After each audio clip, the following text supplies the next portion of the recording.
So, nearly 2 years on the job. How have you liked it? It's been awesome. Caitlin, thank you so much for coming out today and let me tell you a little bit more about what I do here in the 78th Air Base Wing, but especially more about what our airmen, both military and civilian, do here at Robbins Air Force Base. And in 2 years, what would you say has been some of your greatest accomplishments? When I thought about that question, as I approach July, as we do a change of command here in the 78th Air Base Wing, there were so many things that came to my mind about, what I feel about what we've done over the past 2 years here. The first thing I'm most proud of is certainly our airmen, military and civilian, 2,700 that are in the Air Base Wing, and then the 24,000 that work here at Robbins Air Force Base every day providing combat power around the world. But there are some particular things that I think that we've had an opportunity to do here, especially over the last 2 years, that I would say stick out in my mind. First, I would say the work that we've done to improve the civilian hiring system has been incredible. As you know, we're completing a campaign this summer of hiring 1,200 new employees over the past 12 months into the air logistics complex, and so that's been a huge accomplishment. But we could not have done that unless we had really taken a hard look at our civilian hiring process. And so we instituted these one-stop hiring events where individuals that have vetted resumes can come in, we validate their resume and put them through a lot of things that was taking weeks to do, and then by the time they would leave that one-stop event that only took less than 3 hours, they would be leaving with a firm job offer. And so that has cut our hiring down almost 92 days in the past 2 years. And so without that happening, I don't think we would have been able to accomplish the 1,212 goal that General Kubenick had set back in the summer. And then also, we could not have done it without our congressional legislative support, having the direct hire authority available to us for those positions, streamlined our ability to bring those employees into very needed positions within the complex, and now we're reaping some of that benefits also within the 78th Air Base Wing. So I think that was a huge accomplishment, because anytime you can bring on a workforce that you need to do the missions that the Air Force asks us to do, I think that's a huge, important thing that you need to focus on, and we were able to do that over the past couple of years. The second thing is relationships. Everything that I have to do in this job has to do with the relationships that you have, and not only with those that you work with on the installation, but most importantly with the relationships that you have out in the community. So I'm very proud of the relationship that we've been able to continue to build with the Board of Education in Houston County, and also with Dr. Scott, as they have allowed us more opportunities to provide our military children choice when it comes to their school opportunities. And so that is huge. Anytime that you can take care of an airman and their families when it comes to their educational needs, I think that makes individuals that are coming here to Robbins or any base in our United States Air Force feel better about the community they're about to become a part of. And so I'm very proud of the relationship that we've been able to grow over the past 2 years within that. Also, as we take a look at the world that we're in today, readiness is hugely important into what we do. Last year, we deployed 1,632 airmen to multiple locations around the world. And so to do that and to have them ready, you really need to focus on that process, not just when they're getting ready to go, but throughout the entire year. So we've worked very hard on our readiness exercises to get individuals ready, whether they've entered the Air Force as brand new and not having deployed yet, to those that have deployed multiple times, so that no matter when they're called to serve overseas, they're able to do it in a way that is totally awesome and able to support any mission that the President of the United States asks us to do.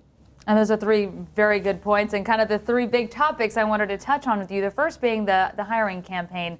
What did you learn through those, the job fairs and all the different events that you did, and the streamlining of the process that's going to, be able to carry you forward, not just when you're trying to hire 1,200 people, but, for when you need to fill positions?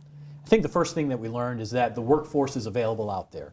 We never had a shortage at all the hiring events that we had to have folks show up with resumes that were very well qualified to do a multitude of tasks that we had here on the base. So it was very heartwarming to know that the community was supportive, that the talent was out there. All we had to do was capture that in a way that we were able to identify the right talent at the right time based on the mission growth that we've been having here at Robbins Air Force Base. And so once we understood we had the talent, then we had to figure out how do we capture that talent efficiently so that they don't have to wait weeks and months to wait for that job. Because anyone looking for a job, as we all know, they want to be hired as quickly as they can because they want to meet the needs of their family. And so by doing so, we felt that having the one-stop hiring event that I had mentioned would reduce that timeline tremendously so that we gave the folks out there that were interested and capable, based on their resume, of working at Robbins Air Force Base, the best opportunity to get hired as quickly as possible. Now, when you're bringing on 1,200 people into the base, obviously, that's a lot of logistics and things to work out when you're bringing that many new people in. How did you all prepare for that, or are still preparing for that? Is there, any increased security or any of those other logistics that you needed to work on? So, if you're going to bring on 1,200 new employees in any company or any city, as we are, with almost 25,000 people on the base, a city-size industrial complex, you do have to take a look at that. But I can tell you, Robbins has a lot of capacity for growth, and so we have more parking spots than we have employees, so we still have room for growth. Our gates are able to accommodate the number of folks that we have in every day because they all don't come in on one shift. They come in on multiple shifts throughout the day. So we still have a capacity to grow here at Robbins. And so we really have not had to adapt our infrastructure right now to grow to that number. I would say in the future, future commanders will need to take a look at new missions that are coming in and see how we can adapt that space out there. But we do move missions around the base to accommodate the growth that we have. And so right now we're doing very well. Just not only barely 2 weeks ago, a great announcement was made as we had a collaboration with Robbins Air Force Base, Central Georgia Technical College, and also the Macon Development Authority, as we're now going to utilize and co-utilize space down at the old Boeing facility, which will allow an opportunity for us to move some of the work that General Kubenick has in the Air Logistics Complex out there, but also partner with our technical college teammates so that as young people are learning the craft of repairing aircraft, they can see it firsthand in the same facility the work that they're going to do. And so that collaboration, that agreement is a landmark event for us because now it really adds more opportunity for us to find new and innovative ways to grow on the base where we may not immediately have the room on the base to do it, but we have opportunities as we take a look at what the community can do to help support the missions here at Robbins. And the partnerships like that and other partnerships that have been announced over the past year or 2 years that you've been here, what does that say about the relationship between Robbins Air Force Base and the Warner Robins and Central Georgia community? I would say any military installation in the United States and overseas are very dependent on the relationships that they have with the local communities that are in and around them. And so since I've been here, the community has been absolutely embracing not only of myself and the work that we do here in the Air Base Wing, but certainly of the missions that we have here at Robbins Air Force Base, especially as we look to grow in the future. One of the great agreements that we brokered this year was with the Vector Center. We signed a memorandum of agreement with them just last May, where now we are finding room on our base in our dormitories for transitioning military members that are about to retire or separate from the military so that they can use that space without having to pay lodging costs as they go to the Vector Center to take courses that allow them to transition seamlessly into the civilian sector. And so we're once again very proud of that partnership and that collaboration because in the end, no matter what we do, it's based on the partnership and the relationship that we have not only with our mission partners on the base, but also with the community that surrounds us. And you've been on several bases before, obviously, and being on a base, they are their kind of own community, their own city, but it really, like you said, is a relationship with the surrounding areas. Is there like a unique partnership between Robbins and the surrounding areas that may be different than at other bases? I would say all bases have a unique relationship with their community partners and the communities that are around them. And so our relationship began in 1941 as this was an Army depot, and there was a train stop and great opportunity for growth here. And so the forefathers of Wellston, who then became Warner Robins as we renamed the city for that, provided an unending opportunity for growth. And so for a town of Wellston that grew from a little over 40 individuals now to a city of over 75,000 is absolutely amazing. And as the missions have grown on base, so is the collaboration with the community, because the community and the base are vested in each other's success. And so everything we do, we talk about collaboration so that we don't make decisions here that adversely affect the community, and the community does the same with us, so that we grow together as a Middle Georgia community. And you touched on, too, the partnership between the base and the Board of Education, but also, you know, what is the importance of the partnership between the base and other areas of Central Georgia and other areas in Warner Robins, too? So we have a lot of collaboration and partnerships with individuals and also other, you know, business leaders within the community. And so really, it just depends on what you're working on at the time. Like I said, we've had a great partnership with Dr. Allen and Central Georgia Technical College and the Technical College System of Georgia for not only this new agreement that has been made out at the old Boeing facility, but certainly with workforce development. You know, how do we identify the needs that we have so that the local community can respond to that based on the courses they create and how they advertise and socialize that with the members of the community. Because just like any state, and especially here in Middle Georgia, in the state of Georgia, you want young folks that grow up here, that are educated and trained here, to stay here and work here. And so by signaling to the community the needs that we have, everything from aircraft mechanics to engineers, we let them know what we need at the time. They respond by providing not only the training and education we need, but also through the chambers of commerce, the understanding of where that work lies, where the growth opportunities are. And so you're not only responding with the jobs, but then you're responding with the housing needs that you have in the community, so that when people want to stay here, they have a great opportunity based on how they can not only work, but also, what are the opportunities to live and grow a family. And there have been so many opportunities over the past 2 years. What do you think there still is that needs to be worked on, areas that need improvement or that you would like to see some more improvement? So one thing we're always excited about is increased mission growth or new missions on any installation in our United States Air Force. And so I think the challenge for any commander that comes after me is, as new missions are identified to come to Robbins, how do you shape that environment? How do you signal that to the community so they know how to support it? And then how do you program the infrastructure, whether renovating something that you already have or understanding what you need to build new so that you can support that? Because you always want to be the first choice for a new mission to come into an installation. And so you want to make sure that you have the opportunity and the mindset ready to accept that mission in. So I think any new commander will be faced with great opportunities, and those opportunities will bring an ability to find new ways to shape the base, and so that they can provide the best opportunities for new businesses and new missions to come here. And like you just said, you want to be the first choice for those new missions, for those new opportunities. Give me your best sales pitch. Why would Robbins be the best pick for those new opportunities? So Robbins is unique in its sense that it's located in Central Georgia. You're located to the nation's second largest airport, only an hour and a half south.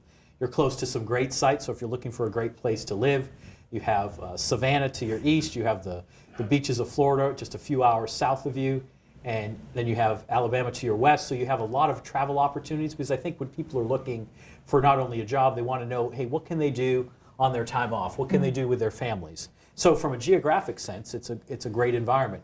You have a very temperate winter out here, and even though it does get a little warm in the summer, I think it provides a lot of opportunities out here to do things year-round.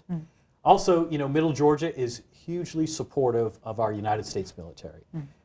Every day in Middle Georgia is Armed Forces Appreciation Day. And I've been to no community that has had a saying like that they speak of time and time again and then follow through with the actions that they have. And so I can tell you, ever since I've been here, whether you see it on the water tower, you see it, carved in the bushes, or certainly spoken by the community leaders who have been tremendously supportive of what we do here at Robbins. I just think, based on that attitude, based on that genuine love of our airmen and our service members that come here, I think that's what makes this a great place. Because you can feel that when you go into the community. And anytime a community can generate that type of genuine interest in our airmen and their families, I just think it makes it so much easier for them to decide to take an assignment, or for businesses and other opportunities to come here to Middle Georgia. That was a great sales pitch. I'm sold. So when you leave Robbins, what are some things that you have learned here that you think you're going to take with you on your next command? I think one of the first things I learned here are relationships are absolutely important in getting anything done, whether you're doing it inside the fence line or certainly within the community. You need to build relationships. And by building those relationships, it only gives you more opportunities to do more things, not only for the betterment of the community that you become part of, but certainly for taking care of our airmen and their families, but also doing what we do best, which is providing combat power around the world in the best Air Force that the world has ever seen. And so I just think it's a tremendous opportunity to lead. I have been blessed to be here for the last 2 years. I'm excited for Colonel Brian Moore, who's coming in from Tinker Air Force Base, to do a transition of command with him here in early July. Excited for him and his family as they come to Middle Georgia for the very first time and get to experience what I've had the pleasure of doing for the past 2 years. And what words of advice will you be giving him as he takes on this new command? I think just enjoy the moment. I think sometimes we live in this fast-paced world, in this life where we have so many things to do, sometimes more than we think we can get done in the time that we have it. But I think you just need to enjoy the moment, enjoy the relationships that you're going to build, because I think, I'm going to leave here with some lifelong friends. And I think anytime that you can come in and understand that you can make a difference, you just have to trust the folks that you work with, embrace the opportunities that you're given, and work with folks so that you can find a way to get to yes on everything that you do. And then, all that you can do at that point is just high-five each other at the end and say, hey, this was a great opportunity, this was a great time to be in our United States Air Force, and more importantly, just a great time to serve.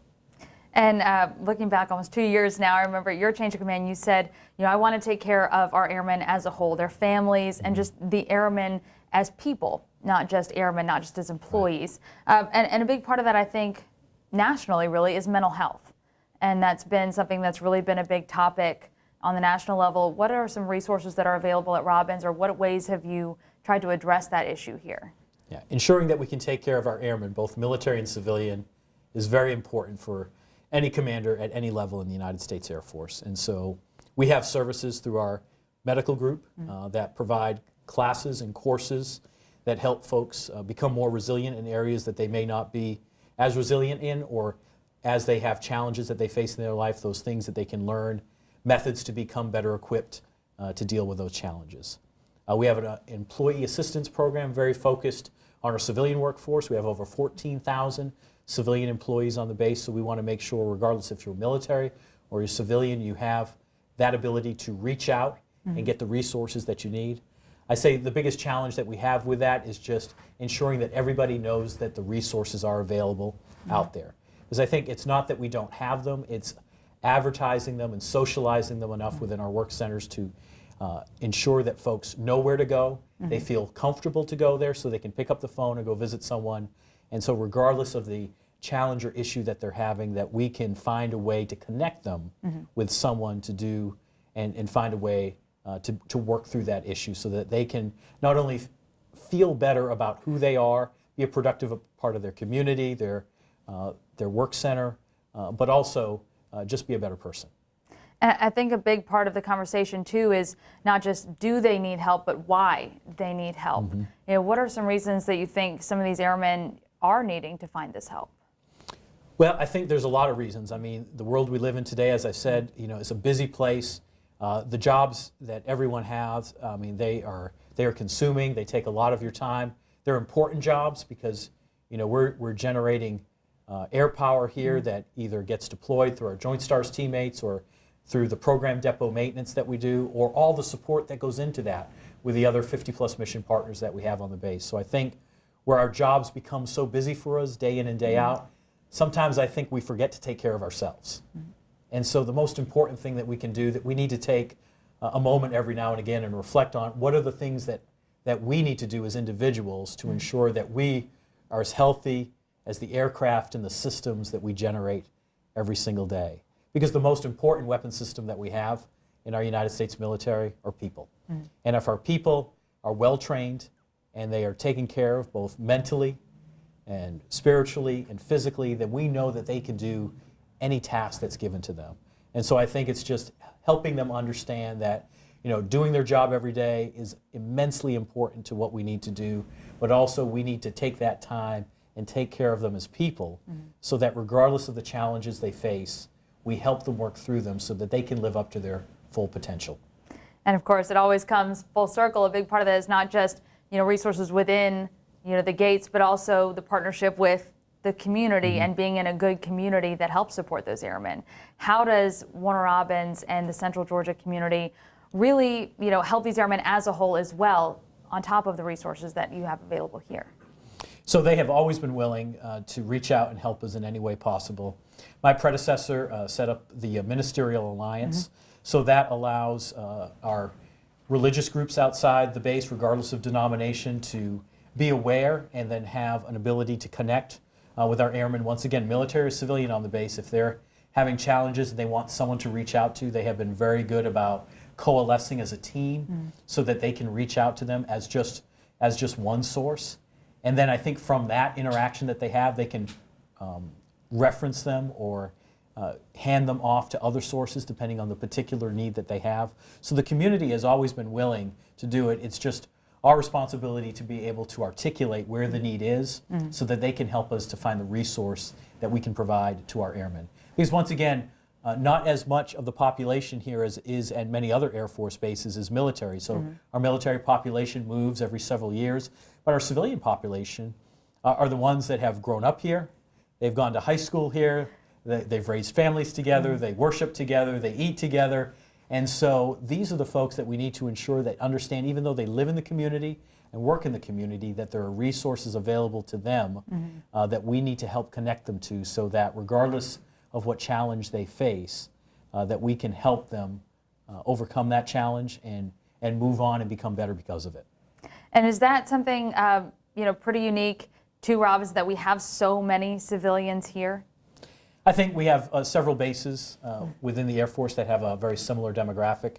So within the Air Force Sustainment Center, we have Robbins Air Force Base, Tinker Air Force Base in Oklahoma, and then also Hill Air Force Base in Utah. And they all have a very similar mission, which is related to their largest workload, which is program depot maintenance. So they all have an air logistics complex there that handle a variety of aircraft systems. And with that comes a high number of civilian employees. So we have bases in the Air Force that have a very similar demographic, face very similar challenges and opportunities with that. And so we learn from each other all the time on, where someone may be facing one challenge at some point, others have had that previously, and we can learn from what they have done to work through that. And so the collaboration that we have amongst the three bases is great, and we try to leverage that so that we're not all trying to solve the same problem over and over again, but using the information and the work that each has done so that we can all do better for it. All about efficiency. When you get up to go to work every morning, what gets you going? What makes you excited to come to work every day here? So one great thing about this job is every day is different. And so as I take a look at the calendar every day, my day starts at 8 a.m. That's when I first start appointments in the morning, and some days it goes to 8 or 9 o'clock at night, depending on some events that I may have downtown with the community. And so really it's just the diversity of the day that gets me excited, because it's not like you come in every day and do the same thing every single day. Today I get the opportunity to talk to you about what we do here at Robbins. And the next day, earlier today I was down at Warner Robins High School doing the groundbreaking for their new athletic complex down there. And later on today, I'll be talking with airmen about, our company grade officer council, so our lieutenants and captains, and doing some mentoring with them. And so we're going to talk about personality tests and how understanding a variety of personalities are important as you become a leader, whether in the military or any other organization out there. And so the day is just dynamic. And so that's what gets me up, is just the opportunity to be able to lead. It's been a privilege to do this. I've done it over 24 years. Got to move and live all around the world. And so I'm just excited to be given the opportunity to do this, and honored to have the ability and the trust of my leadership to be able to serve in any way I can. Oh, we're grateful for the time that you have spent here, and unfortunately, eventually it will come to an end, but what are some things you're going to miss the most about being here at Robbins? That is always a tough question. So you get asked that every time you prepare to leave an assignment. What's the thing that you're gonna miss the most? I think it comes down to the people, because I just spoke to a new group of airmen coming in to the base. So we had 35 new airmen we welcomed this morning. It's their very first assignment in the United States Air Force. A few actually originally from Georgia, but the majority come from every city and town in the United States of America. And so, we always talk about, what makes an assignment, right? And some people get fixated on location. A lot of our young airmen, they want to go overseas first. They want to go to Italy. They want to go to Germany. They'd love to be close to a beach in Florida, Hawaii. But in the end, what really matters, for me, the assignments that I've had, is not the location, but it's the people that I get to work with, because we spend so much time in our daily lives doing the work that we do. We spend a lot of time with people and the teams that we're working with every single day. And so that's what I'm going to miss. I'm going to miss the people, both those that I get to work with closely every single day, the community partners that I've become good friends with, because in 2 years there's so much put into that 2 years. It happens so fast and so intensely that when that time ends, there's a little bit of a withdrawal. Because you miss that. And even though there's another great opportunity on the horizon, I still think the thing that I always remember the most and the toughest thing to say goodbye to are the people. Well, we are certainly grateful to have had you here for even the short 2 years that you were. And thank you again for talking to us today. Thank you very much. This has been great. All right.